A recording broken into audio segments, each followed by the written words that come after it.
Welcome to D6. This is Professor Vinod Kumar. Operation Sindhu. అది సక్సెసా ఫెయిలా? BJP దృష్టిలో, హిందుత్వ శక్తి దృష్టిలో, RSS దృష్టిలో, అలాగే హిందుత్వ సంస్థల దృష్టిలో అది సక్సెస్.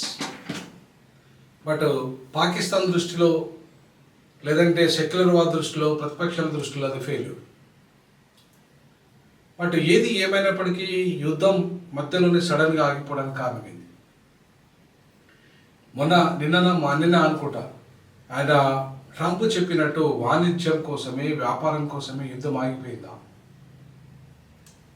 మరి వాణిజ్యం కోసము, వ్యాపారం కోసం యుద్ధం ఆగిపోతే, అందులో అమెరికా కోసం యుద్ధం ఆగిపోతే, మరి అమెరికా కోసము మనం ఎందుకు యుద్ధం చేయాలి? ఎందుకు యుద్ధం ఆపాలి? ఉగ్రవాద నిర్మూలన కోసము అయితే ఓకే, ఉగ్రవాద నిర్మూలన కోసం ఉద్యమం జరిగిందంటే దాన్ని మనం ఖచ్చితంగా స్వాగతించాల్సిందే. కానీ ఇవాళ మనకు కనిపించే పరిస్థితి ఏంటంటే సడన్గా ఆగిపోవడం వల్ల అది పిఓకే, పాక్ ఆక్యుపైడ్ కాశ్మీర్ని స్వాధీనం చేసుకోకుండా అక్కడ కేవలము ఉగ్రవాద సంస్థలని లేదా ఉగ్రవాద స్థావరాలని మాత్రమే ధ్వంసం చేసేసి, లేదా ఉగ్రవాదులను మట్టు పెట్టించిండ్రని చెప్పి 100 మందిని మట్టు పెట్టిమని అంటున్నారు. బట్ అది ఎంతవరకు 100% వాస్తవమా కాదా అనేది మనకు తెలియదు. బట్ ప్రభుత్వం చెప్తుంది లెక్కలు. కానీ అది ఇవాళ రేపు ఆర్టిఫిషియల్ ఇంటెలిజెన్స్ వచ్చిన తర్వాత యుద్ధం జరగకపోయినా జరిగినట్టుగా చూపెట్టచ్చు, చావకపోయినా చచ్చినట్టుగా చూపెట్టచ్చు, వాళ్ళని అక్కడంతా కూలిపోయినట్టుగా చూపించవచ్చు, ఏదైనా చేయొచ్చు. కానీ వాస్తవంగా అక్కడ మనకు కనిపిస్తున్నది ఏంటంటే ఆ నలుగురిని ఎవరైతే పహల్గామ్లో దాడి చేసిన వాళ్ళని చంపారా అనే దానికి ప్రశ్న ఏదైతే ప్రతిపక్షం వేసిందో, కాంగ్రెస్ చేసిందో, అసలు నిజంగానే ఇది విజయోత్సవం అంటున్నారు కదా, అసలు అక్కడ యుద్ధానికి సంబంధించిన ఫోటోలు, రియల్ ఫోటోలు ఏంటి ప్రదర్శించండి. అక్కడ మీరు ఏమేమి ధ్వంసం చేశారో పూర్తిగా భారత ప్రజలకు తెలవాలి. మీరు పార్లమెంట్ సెషన్ పెట్టండి, మేము ప్రశ్నిస్తామని చెప్పేస్తే దానికి అంగీకరించని, అంటే ఇంతవరకు అయితే అంగీకరించలేదు కేంద్ర ప్రభుత్వము. బట్ క్యాబినెట్ మీటింగ్ కానీ, త్రివిధ దళాల మీటింగ్ కానీ, తర్వాత యుద్ధ కమిటీ మీటింగ్ కానీ ఇవన్నీ జరిగినాయి, ఇవి జరుగుతున్నాయి కూడా. అయితే ఏంటంటే చాలా వరకు ప్రజల్లో ఉన్నది ఏంటంటే ఉగ్రవాద నిర్మూలనకు తీసుకున్న స్టెప్స్ను అంగీకరిస్తున్నారు. అక్కడ వరకు పాక్షికంగా ఆపరేషన్ సింధూర్ సక్సెస్ అయిందని చెప్పేసి ప్రజలు భావిస్తున్నారు. కానీ అది పాక్షికమే. ఆపరేషన్ సింధూర్ పాక్షిక సక్సెస్ మాత్రమే, మరి సంపూర్ణమైన సక్సెస్ కాలేదనేది ఇప్పుడు సడన్గా ఆగిపోయిన కారణంగా ఇవాళ ప్రజలకు వచ్చిన అనుమానం. తర్వాత ఇవాళ చాలామంది పాక్ ఆక్యుపైడ్ 1 shot 2 birds, అటు ఉగ్రవాద నిర్మూలన, అలాగే ఆ ఉగ్రవాదాన్ని పెంచి పోషిస్తున్న పాక్ ఆక్యుపైడ్ కాశ్మీర్ ప్రాంతాన్ని స్వాధీనం చేసుకోవడం, ఫలితంగా చైనా బిజినెస్ మీద దెబ్బ కొట్టడం, చైనాకు సంబంధించిన ఏదైతే బిజినెస్ కారిడార్ ఉందో దాన్ని దెబ్బతీయడం. సో దాంతో ఆ ఇండియాకు వచ్చే లాభం ఏంటంటే ఇవాళ ఇండియాకు రేపు పెద్ద ఎత్తున వాణిజ్యాన్ని నడుపుకోవడానికి, మిగతా దేశాలతో వాణిజ్య వ్యాపారాలు పెంపొందించడానికి అది యూజ్ అయింది.